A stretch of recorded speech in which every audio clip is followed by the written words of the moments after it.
5 जून 2023 को हैदराबाद के एक पुलिस थाने में एक मंदिर का पुजारी अपनी भांजी के गायब होने की शिकायत दर्ज करवाता है। इस मामले में जांच आगे बढ़ती है तो कुछ ऐसे अनएक्सपेक्टेड खुलासे होने शुरू होते हैं कि पुलिस वाले भी शॉक्ड रह जाते हैं। कुछ अपने ही लड़की के दोषी निकलते हैं।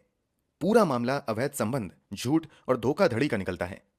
खुलासे के बाद रिश्ता भी शर्मसार होता है और अंत में हुए खुलासे के बाद तो लोग लड़की के साथ हुए हादसे को एक्ट ऑफ कर्मा का नाम देने तक लगते हैं। तो आखिर क्या है इस कुरुंगती अप्सरा मर्डर केस की पूरी कहानी? लड़की के साथ क्या कुछ हुआ था और आखिर लड़की ने ऐसा क्या किया था कि उसके मरने के बाद लोग इसे एक्ट ऑफ कर्मा का नाम देने लगे? चलिए जानते हैं सब कुछ डिटेल में इस वीडियो में। आया ये मामला पहली बार 5 जून 2023 को पुलिस के सामने आता है। हैदराबाद के Rajiv Gandhi International Airport police station के पुलिस अधिकारी जब अपने अपने काम में बिजी थे, तभी शरीर पर सफेद वस्त्र धारण किए और माथे पर तिलक लगाए एक व्यक्ति थाने के अंदर दाखिल होता है। पुलिस वालों को यह व्यक्ति अपना नाम अय्यागरी साई कृष्णा बताता है। इसकी उम्र 36 साल थी। पुलिस वालों के सामने अय्यागरी बताता है कि 2 दिन पहले यानी 3 जून की रात को शमशाबाद इलाके में मैंने अपनी 30 साल की भांजी कुरुंगंती अप्सरा को अपने कार से ड्रॉप किया था। उसे अपने दोस्तों से मिलने के लिए भद्राचलम जाना था। मैं अपनी भांजी को वहां ड्रॉप करके अपने घर चला गया। उसके थोड़ी ही देर बाद जब भांजी के मोबाइल पर फोन करने का प्रयास किया तो उसका मोबाइल स्विच ऑफ आने लगा। यहां तक कि काफी इंतजार के बाद भी उसका मोबाइल स्विच ऑन नहीं हुआ। कई दोस्तों से भी उसके बारे में जानकारी लेने की कोशिश की, मगर उसके दोस्तों ने भी बताया कि अप्सरा के बारे में उनके पास कोई जानकारी नहीं है। पुलिस के सामने अय्यागरी साई कृष्णा खुद को हैदराबाद के सरूर नगर इलाके के एक मंदिर का पुजारी बताता है। मामला एक लड़की के गायब होने का था, इसलिए पुलिस वाले भी तुरंत हरकत में आ जाते हैं और मामला दर्ज होते ही जांच पड़ताल शुरू की जाती है। पुलिस के सामने अय्यागरी ने बयान दिया था कि आखिरी बार अप्सरा उसी के साथ कार में बाहर गई थी। इसलिए पुलिस वाले इस बात को कंफर्म करने के लिए अप्सरा की मां से सबसे पहले मिलते हैं और पूछते हैं कि क्या आखिरी बार आपकी बेटी अप्सरा अय्यागरी के साथ ही बाहर गई थी? अप्सरा की मां पुलिस वालों की बात पर सहमति जताती हैं। जैसा कि पहले अय्यागरी ने बयान दिया था कि 3 जून की रात को ही उसने अपनी भांजी को शमशाबाद के एक लोकेशन पर ड्रॉप किया था। वहां से अप्सरा को भद्राचलम जाना था, जहां उसके दोस्त उसका इंतजार कर रहे थे। इसलिए पुलिस वाले अप्सरा के पिकअप लोकेशन से लेकर अय्यागरी द्वारा बताए गए अनुमानित ड्रॉप लोकेशन को मार्क करते हैं। अब इस बीच मिलने वाले एक एक सीसीटीवी फुटेज को खंगालने का फैसला किया जाता है। अय्यागरी द्वारा बताए गए पिकअप और ड्रॉप लोकेशन के बीच की दूरी 21 किलोमीटर के आसपास थी। शुरुआती जांच में ही पुलिस वालों को पता चलता है कि इन 21 किलोमीटर के बीच में सैकड़ों सीसीटीवी लगे हुए हैं। लड़की का पता लगाने के लिए जरूरी था कि पुलिस वाले एक एक सीसीटीवी फुटेज की बारीकी से जांच करें, और पुलिस वाले ऐसा करते भी हैं। जांच की शुरुआत सबसे पहले अप्सरा के घर के पास से मिले सीसीटीवी फुटेज से होती है। घर के पास लगे सीसीटीवी फुटेज की जब जांच की जाती है तो उसमें अप्सरा अपने मामा अय्यागरी साई कृष्णा के साथ जाती हुई दिखाई देती हैं। इस तरह अय्यागरी का यह बयान तो सही पाया जाता है कि आखिरी बार अप्सरा उसके साथ घर के बाहर गई थी। अब पुलिस वाले अय्यागरी द्वारा बताए गए ड्रॉप लोकेशन के आसपास के सीसीटीवी फुटेज को खंगालने का फैसला करते हैं। इस इलाके के आसपास के कई सीसीटीवी फुटेज पुलिस वाले छान मारते हैं, मगर एक भी फुटेज में अय्यागरी अपनी कार से अप्सरा को ड्रॉप करते हुए नजर नहीं आता है। पुलिस वाले अपनी जांच का दायरा बढ़ाते हुए अय्यागरी द्वारा बताए गई लोकेशन से और आगे जाकर आसपास के इलाकों में भी जांच पड़ताल करते हैं, मगर कहीं से भी इस बात की पुष्टि नहीं होती है कि अय्यागरी ने कहीं पर भी अप्सरा को अपनी कार से ड्रॉप किया है। जब कहीं से भी पुलिस वालों को अप्सरा के ड्रॉप लोकेशन के बारे में जानकारी नहीं मिलती है तो पुलिस वाले एक बार फिर से अय्यागरी से ही पूछताछ करने का फैसला करते हैं। जब इस मामले में दोबारा से अय्यागरी से पूछताछ की शुरुआत होती है तो पुलिस के सामने वो हड़बड़ा सा जाता है और अब दूसरी ड्रॉप लोकेशन के बारे में बताने लगता है। मतलब कि अय्यागरी ने अब अपना बयान बदलना शुरू कर दिया था। जब अय्यागरी अपना बयान बदलने लगता है तो पुलिस वालों को इस पर शक होना शुरू हो जाता है और अब अय्यागरी से ही गहराई से पूछताछ करने का फैसला किया जाता है। जैसे जैसे पुलिस वालों की पूछताछ आगे बढ़ती है, अय्यागरी पुलिस वालों को नई नई कहानियां सुनाने लगता है और लगातार अपने बयान बदलने लगता है। मगर ऐसा लंबे समय तक नहीं चल पाता है, क्योंकि पुलिस वाले अपना तरीका अपनाना शुरू करते हैं तो अय्यागरी सब कुछ सच सच बताना शुरू कर देता है। पुलिस के सामने जब अय्यागरी मामले की सच्चाई बताता है तो हर कोई शॉक्ड रह जाता है।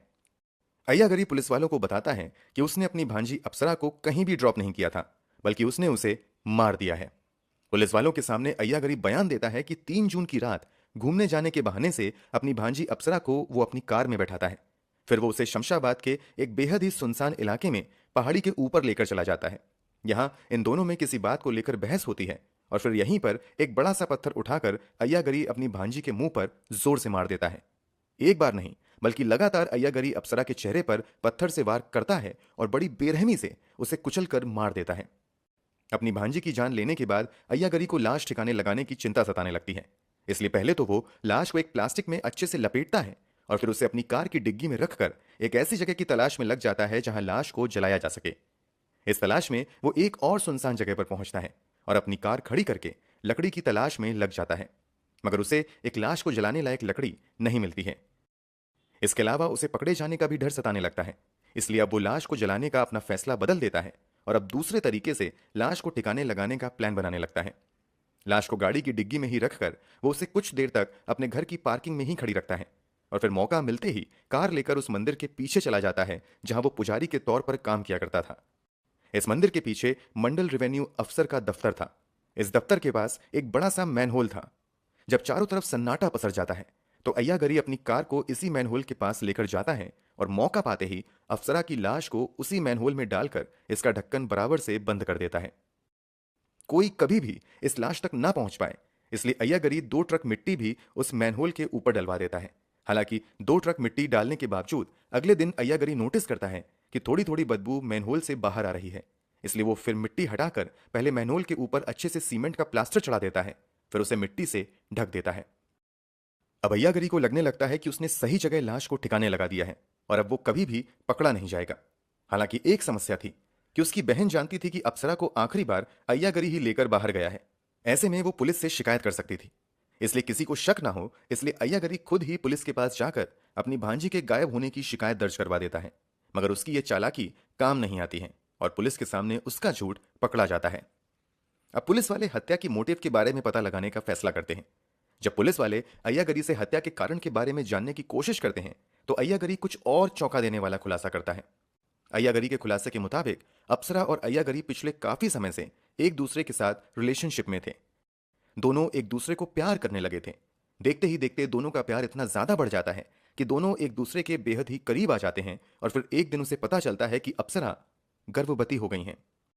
प्रेग्नेंट होने की बात जब सामने आती है तो अप्सरा अय्यागरी पर दबाव बनाने लगती हैं कि अब ऐसे नहीं चलेगा, बल्कि जितनी जल्दी हो तो मुझसे शादी कर लो। मगर अय्यागरी के सामने समस्या यह थी कि उसकी शादी कई साल पहले ही किसी दूसरी लड़की से हो चुकी थी और उसके 2 बच्चे भी थे। ये बात अप्सरा भी जानती थी। इसलिए वो लगातार अप्सरा को समझाने की कोशिश करता है। इस पर अप्सरा कहती है कि तुम अपनी पत्नी को छोड़ दो और मुझसे शादी कर लो।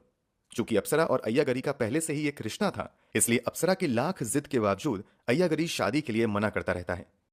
इस बीच अय्यागरी के समझाने पर अप्सरा अपना अबॉर्शन करवा लेती है।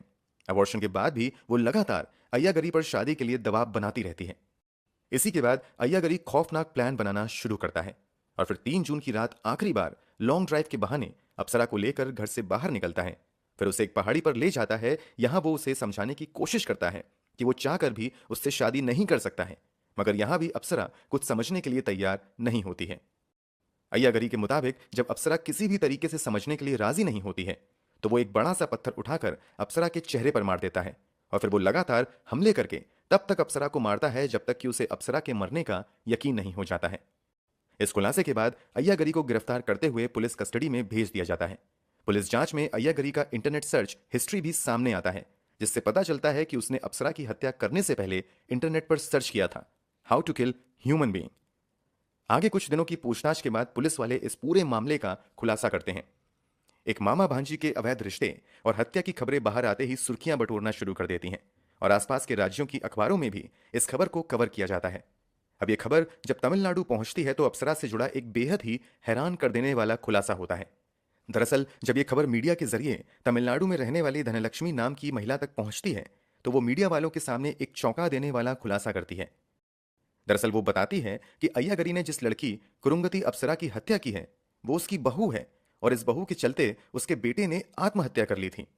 आगे इस मामले में पुलिस जांच करती है तो पता चलता है कि कुछ साल पहले ही अप्सरा की शादी कोयम्बटूर के रहने वाले सॉफ्टवेयर इंजीनियर कार्तिक राजा से हुई थी।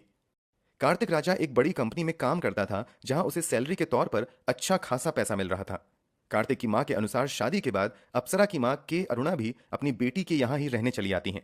अब दोनों मां बेटी मिलकर उनके बेटे कार्तिक के पैसों पर ऐश करना शुरू कर देती हैं।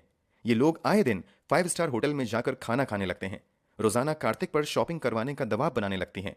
इसके अलावा अप्सरा और उसकी मां कार्तिक के पैसों से हमेशा महंगी महंगी ज्वेलरी खरीदना शुरू कर देती हैं।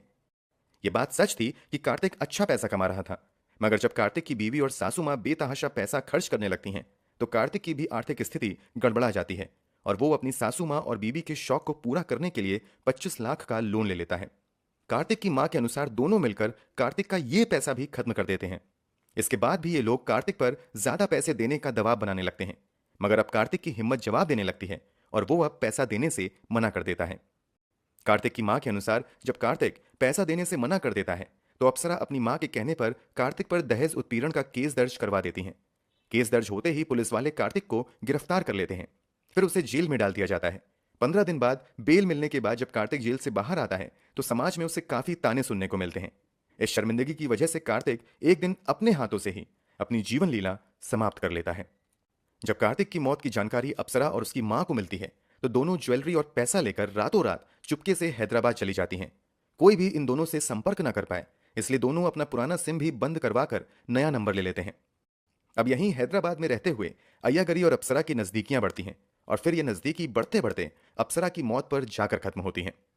जब अप्सरा और उसकी मां पर फर्जी केस उत्पीड़न का केस दर्ज करवाने और उसकी वजह से एक मासूम लड़के की जान जाने की बात सामने आती है तो लोग अप्सरा के साथ हुई घटना को एक्ट ऑफ कर्मा का नाम देने लगते हैं। अब केस की मौजूदा स्थिति की बात करें तो अप्सरा की हत्या करने वाला अय्यागरी साईं कृष्णा सलाखों के पीछे बंद है और मामला अदालत में चल रहा है। अब अय्यागरी को अदालत से क्या सजा मिलती है वो तो आने वाले समय में ही पता चलेगा। दोस्तों, पूरी कहानी जानने के बाद आप क्या कहना चाहेंगे कमेंट बॉक्स में जरूर बताइए। अगर आपको हमारी मेहनत पसंद आई हो तो इस वीडियो को लाइक करते हुए शेयर भी करें।